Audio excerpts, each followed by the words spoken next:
വളരെ ആസൂത്രിതവും വ്യവസ്ഥാപിതവുമായി വളരെ വിദൂരതയിലല്ല നമ്മുടെ സമീപത്ത് എത്തി നിൽക്കുന്ന ഒരു മഹാദുരന്തം തന്നെയാണ് ഫാഷിസം. ഫാഷിസം മൃഗീയതയെ മറികടക്കുന്ന ഭാവവും ഭാവനയുമാണ്. മൃഗീയത വിശക്കുമ്പോഴാണ് അതിൻ്റെ ക്രൗര്യം പ്രകടിപ്പിക്കാറുള്ളത്. ഫാഷിസം ഒരിക്കലും ഒടുങ്ങാത്ത ഒരു വിശപ്പിന്റെ എന്നും പ്രദർശിപ്പിച്ചുകൊണ്ടിരിക്കുന്ന ക്രൗര്യത്തിന്റെ ഒരു മുഖമാണ്. ഫാഷിസത്തിന്റെ ചരിത്രം നമ്മൾ പരിശോധിക്കുമ്പോൾ ഇറ്റലിയിൽ നിന്നും ജർമ്മനിയിൽ നിന്നും അതിൻ്റെ സ്വഭാവം വളരെ വ്യക്തമായി നമുക്ക് ബോധ്യപ്പെടുന്നുണ്ട്. ടെബ്ലിക്കയിൽ, ജർമ്മനിയിലെ ടെബ്ലിക്കയിൽ ഒരേ സമയം 3000-ഓളം പേരെ കൂട്ടക്കശാപ്പ് ചെയ്യാനുള്ള സംവിധാനങ്ങൾ ഒരുക്കിയിരുന്നു അത്രേ. അങ്ങനെ മരിച്ചു വീഴുന്നവർക്ക് മരിക്കാനുള്ള ദൈർഘ്യം കൂടുതലാണ് എന്ന് ബോധ്യപ്പെട്ടപ്പോൾ മരണത്തിന്റെ ദൈർഘ്യം കുറയ്ക്കുന്നതിന് വേണ്ടിയുള്ള ഗവേഷണങ്ങൾ നടന്നിരുന്നു അത്രേ. സൈക്ലോൺബി എന്ന രാസവാതകം പ്രയോഗിച്ചുകൊണ്ട് 3 മിനിറ്റ് മുതൽ 15 മിനിറ്റ് വരെ സമയത്തിനുള്ളിൽ ഏതാണ്ട് 3000-ഓളം പേരെ കൊല്ലാനുള്ള സംവിധാനങ്ങളായിരുന്നു എതിരെ രൂപപ്പെടുത്തിയിരുന്നത്. വളരെ ആസൂത്രിതമായി നിർമ്മിക്കപ്പെടുന്ന നുണകളാൽ ഇരകളെ മാർക്ക് ചെയ്യപ്പെടുകയും വളരെ കൃത്യമായി അവരെ കോൺസെൻട്രേഷൻ ക്യാമ്പുകളിലേക്ക് തള്ളിവിടുകയും ഗ്യാസ് ചേമ്പറുകളിലേക്ക് ചുട്ട് ഭസ്മമാക്കുകയും ചെയ്തിരുന്നു അത്രേ. കൊച്ചുകുട്ടികളെയും സ്ത്രീകളെയും ബാത്ത് ഷവറിന്റെ താഴെ കൊണ്ടു നിർത്തി നഗ്നരാക്കി നിർത്തി സംഗീതം കേൾപ്പിച്ചുകൊണ്ട് വിഷപ്രവാഹങ്ങളിലൂടെ അവരെ പരസ്പരം മാന്തിയും കടിച്ചു കീറിയും അതിക്രൂരമായി കൊന്നു തീർത്തിരുന്നു അത്രേ. ഇതാണ് നമുക്ക് ഫാഷിസത്തിന്റെ ചരിത്രത്തിൽ നിന്ന് പഠിക്കാൻ കഴിയുന്നത്. 1933 അഡോൾഫ് ഹിറ്റ്ലർ അദ്ദേഹം ചെയ്തു കൂട്ടിയ ക്രൂരതകളെക്കുറിച്ച് ലോകം അറിയുന്നത് ന്യൂറംബർഗ് വിചാരണവേളയിലാണ്. അതുവരേക്കും ലോകത്തിന് അറിയാത്ത വലിയ സത്യങ്ങളാണ്, കേട്ടാൽ ഞെട്ടുന്ന അറയ്ക്കുന്ന കഥകളായിരുന്നു ലോകം ന്യൂറംബർഗ് വിചാരണവേളയിലൂടെ കേട്ടത്. ഹിറ്റ്ലർ അധികാരത്തിൽ വന്ന് 6 മാസം തികയുന്നതിന് മുമ്പ് ജർമ്മനിയിലെ പാർലമെന്റ് മന്ദിരത്തിന് തീയിട്ടു. റൈക്സ്ടാഗിന് തീയിടുകയും ഏതാണ്ട് 5000-ഓളം വരുന്ന നേരത്തെ മാർക്ക് ചെയ്യപ്പെട്ടിരുന്ന ഒരു സമൂഹത്തെ അറസ്റ്റ് ചെയ്യുകയും അവരെ കോൺസെൻട്രേഷൻ ക്യാമ്പുകളിലേക്ക് പറഞ്ഞയക്കുകയും ചെയ്തിരുന്നുവെന്ന് വളരെ കൃത്യമായി ആസൂത്രണം ചെയ്യപ്പെടുന്ന തിരക്കഥകൾക്കനുസരിച്ചായിരുന്നു ഹിറ്റ്ലറുടെ ജർമ്മനിയിൽ ഫാഷിസം അതിന്റെ നൃശംസനീയതയുടെ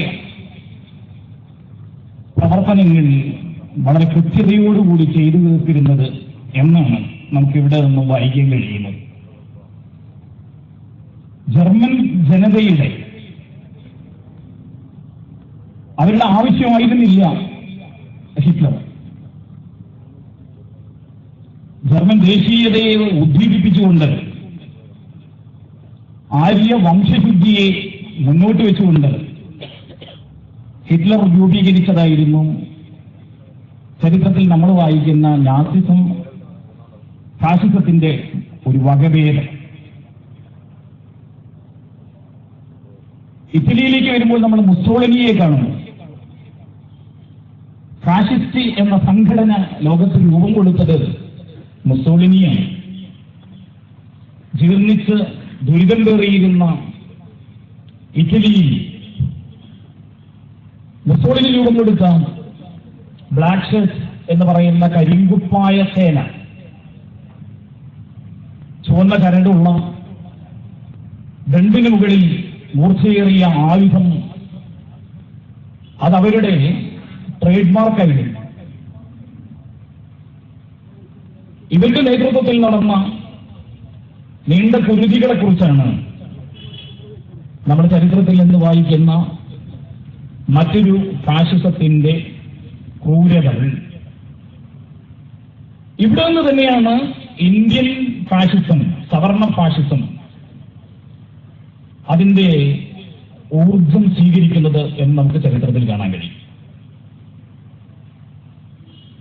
1907 ലാലാ ലാൽ ചന്ദ് എന്ന് പറയുന്ന പഞ്ചാബിയാണ് ഹിന്ദു മഹാസഭ രൂപീകരിക്കുന്നത്. ഗോപാലകൃഷ്ണ ഗോഖലെ വളരെ കൃത്യമായി അർദ്ധശങ്കയ്ക്കിടയില്ലാതെ ഹിന്ദു മഹാസഭയുടെ മുസ്ലിം വിരുദ്ധതയെക്കുറിച്ച് സൂചിപ്പിക്കുന്നുണ്ട്. പഞ്ചാബിൽ നിന്ന് രൂപം കൊണ്ട ഹിന്ദു മഹാസഭയ്ക്ക് ശേഷം 1925 RSS എന്ന രാഷ്ട്രീയ സ്വയം സേവക സംഘം സ്ഥാപിക്കപ്പെടും. 1907 രൂപീകൃതമായ ഹിന്ദു മഹാസഭയാണ് ഇതിന്റെ പ്രഭവം. പിന്നീട് വരുന്ന ഈ രാഷ്ട്രീയ സ്വയം സേവക സംഘം യഥാർത്ഥത്തിൽ സവർണരുടെ ഒരു സായുധ സേനയായിരുന്നു എന്ന് നമുക്ക് ചരിത്രത്തിൽ നിന്നും വായിക്കാൻ കഴിയും. തികഞ്ഞ മുസ്ലിം വിരുദ്ധത പ്രകടിപ്പിച്ചിരുന്ന ഈ ശക്തി രൂപീകരിക്കപ്പെടുന്നത് തന്നെയും ഇറ്റലിയെ മാതൃകയാക്കിയാണ്. ഡോക്ടർ മൊഞ്ചെ എന്ന സ്ഥാപക നേതാവ് ഇറ്റലിയിൽ മുസോളിനിയെ സന്ദർശിച്ചിരുന്നുവെന്നും ഇവിടെ രൂപീകരിക്കാൻ പോകുന്ന ഈ സേനയുടെ സ്വഭാവങ്ങളെക്കുറിച്ച് വളരെ വിശദമായ പഠനം മുസോളിനിയുടെ ബ്ലാക്ക് ഷർട്സിനെ പഠിച്ചുകൊണ്ട് രൂപപ്പെടുത്തിയിരുന്നു എന്നും നമുക്ക് ചരിത്രത്തിൽ നിന്നും മനസ്സിലാക്കാൻ കഴിയും. ഇവിടെ നിന്ന് വേണം നമ്മൾ നമ്മുടെ സമീപത്തെത്തിയിരിക്കുന്ന ഈ ദുരന്തത്തെ തിരിച്ചറിയാൻ. ഇന്ത്യ ഒരു മതേതര രാജ്യമാണ്. ഇന്ത്യ ഒരു മതരാജ്യമല്ല. നമ്മളെല്ലാവരും മതവിശ്വാസികളാണ്. നമ്മളെല്ലാവരും മതേതര വിശ്വാസികളല്ല. മതേതരത്വം എന്ന് പറയുന്നത് ഈ രാജ്യത്തിന് ഒരു മതം ഇല്ല എന്നതാണ്. നാനാത്വത്തിൽ ഏകത്വം എന്നതാണ് ഇന്ത്യയുടെ സവിശേഷം. വ്യത്യസ്തതകളിലെ ഏകത്വം. ഈ രാജ്യത്തെ ഓരോ ദേശത്തിനും വ്യത്യസ്തമായ ഒരു സംസ്കാരമുണ്ട്. അതൊരിക്കലും ഒരു ഏകശിലാത്മകമായ ഒരു സംസ്കാരമല്ല, തീർത്തും വിഭിന്നമായ സംസ്കാരം. വേഷത്തിലും ഭാഷയിലും രുചിയിലും ആചാരത്തിലും അനുഷ്ഠാനത്തിലും ആഘോഷത്തിലും സംസാരത്തിലും ഉടനീളം പൂർണ്ണമായും വ്യത്യസ്തമായ ഒരു സംസ്കാരമാണ് ഇന്ത്യയിലേത്. ഈ നാനാത്വത്തിൽ ഏകത്വം എന്ന ഇന്ത്യയുടെ സവിശേഷത്തെ അതിനെ അതിശക്തമായി എതിർത്തുകൊണ്ടല്ലാതെ ഇവിടെ സവർണ ഫാഷിസത്തിന് മുന്നോട്ട് വരാൻ കഴിയില്ല. സവർണ ഫാഷിസം യഥാർത്ഥത്തിൽ ഒരു ജുഗുപ്സാവഹമായ പ്രതിലോമപരമായ ഒരു രാഷ്ട്രീയമാണ് മുന്നോട്ട് വയ്ക്കുന്നത്. തീർത്തും അധികാരപരമാണ് അതിന്റെ താല്പര്യങ്ങൾ. എന്തുകൊണ്ട് ഈ രാജ്യത്തെ വികസിപ്പിക്കാൻ, ഈ രാജ്യത്തെ ജനങ്ങളുടെ ക്ഷേമൈശ്വര്യങ്ങൾക്ക് വേണ്ടിയുള്ള ഒരു രാഷ്ട്രീയത്തെ മുന്നോട്ട് വയ്ക്കാൻ കഴിയുന്നില്ല ഫാഷിസത്തിന് എന്ന് ചോദിച്ചാൽ, അങ്ങനെ മനുഷ്യപുരോഗതി ലക്ഷ്യം വെച്ചുള്ള ഒരു ശാസ്ത്രം രൂപപ്പെടുത്തപ്പെട്ടതല്ല ഫാഷിസത്തിന്റെ രാഷ്ട്രീയം എന്ന് നമുക്ക് തിരിച്ചറിയാൻ കഴിയും.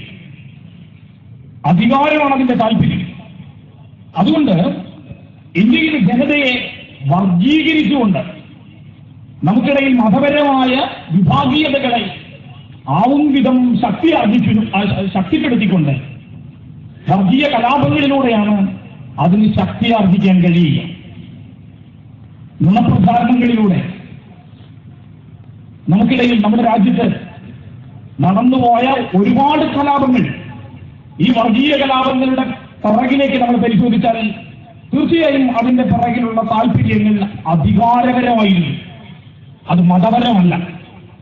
ഈ ഭാഷത്തെ നമ്മൾ വായിക്കേണ്ടത് ഇത് മതത്തിന് വേണ്ടിയുള്ള രാഷ്ട്രീയമല്ല, രാഷ്ട്രീയത്തിന് വേണ്ടിയുള്ള മതത്തിന്റെ പ്രയോഗങ്ങളാണ്.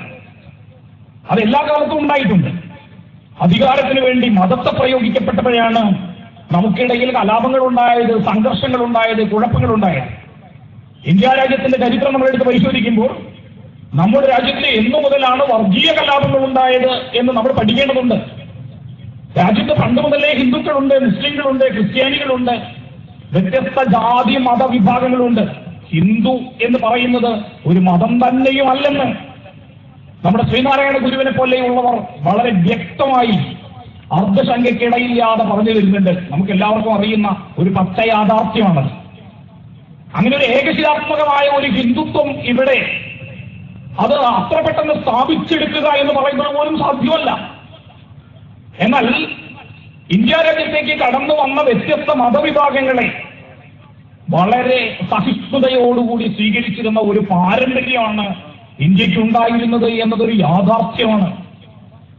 ഇനി നമ്മൾ ആലോചിക്കുക, പിന്നെ എന്നു മുതലാണ് നമ്മുടെ രാജ്യത്ത് വർഗീയ കലാപങ്ങൾ ഉണ്ടായത്? ഇവിടെ ഹിന്ദുക്കളുണ്ടായിരുന്നു, മുസ്ലിങ്ങളുണ്ടായിരുന്നു, ക്രിസ്ത്യാനികളുണ്ടായിരുന്നു. അവർ വളരെ സൗഹൃദപൂർവമുള്ള ജീവിതം നയിച്ചിരുന്നു. അവരുടെ ആരാധനാലയങ്ങളിൽ, ആരാധനാകർമ്മങ്ങളിൽ ഏർപ്പെട്ടിരുന്നു. അവർക്ക് ഓരോരുത്തർക്കും വ്യത്യസ്ത തരത്തിലുള്ള ആഘോഷങ്ങൾ ഉണ്ടായിരുന്നു.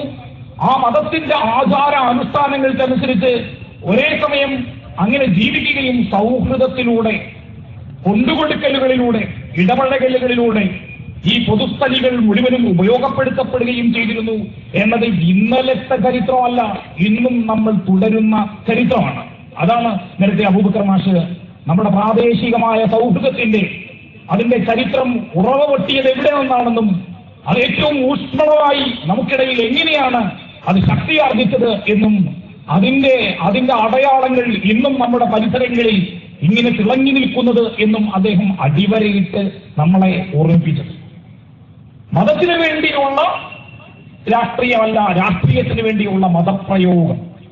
ഇത് ആദ്യമായി പ്രയോഗിച്ചത് ബ്രിട്ടീഷുകാരാണ്, അല്ലെങ്കിൽ പോർച്ചുഗീസുകാരാണ്. പോർച്ചുഗീസ് ചരിത്രകാരനായ ബാർബോറ പറയുന്നുണ്ട്, കേരള തീരത്തെ മുസ്ലിങ്ങൾ എത്രമാത്രം സമൃദ്ധരായിരുന്നു എന്ന്. മുസ്ലിങ്ങൾ ഏറ്റവും ശക്തമായിരുന്ന ഒരു കാലം കേരള തീരത്തുണ്ടായിരുന്നു. അന്ന് കേരളത്തിലെ മുസ്ലിങ്ങൾ ഇവിടെ മുസ്ലിങ്ങൾക്ക് വേണ്ടിയുള്ള ഒരു സുരക്ഷാ സേനയെ രൂപപ്പെടുത്തിയിരുന്നില്ല എന്ന് പറഞ്ഞാൽ